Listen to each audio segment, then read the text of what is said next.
اگر آپ کو بھی رزق میں برکت چاہیے تو آپ کو جلدی سے یہ دعا یاد کر لینی چاہیے۔ اللہم اغفر لی ذنبی ووسع لی فی داری وبارک لی فیما رزقتنی۔ اے اللہ میرے گناہ بخش دے اور میرے گھر میں کشادگی دے اور میرے رزق میں برکت دے۔ ترمذی حدیث نمبر 3500۔ ایک شخص نے عرض کیا، اللہ کے رسول، میں نے آج رات آپ کی دعا سنی۔ میں نے آپ کی جو دعا سنی وہ یہ تھی، اللہم اغفر لی ذنبی ووسع لی فی داری وبارک لی فیما رزقتنی۔ اے اللہ میرے گناہ بخش دے، میرے گھر میں کشادگی دے اور میرے رزق میں برکت دے۔ آپ نے فرمایا، کیا ان دعائیہ کلمات نے کچھ چھوڑا؟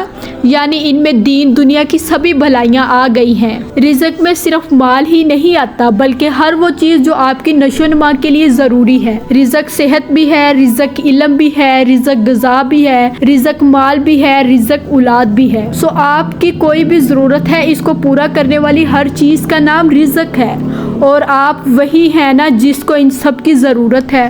تو پھر دیر کیوں کر رہے ہیں؟ اللہ سے مانگنے میں فوراً جائیں اور اللہ سے اپنا رزق لے آئیں۔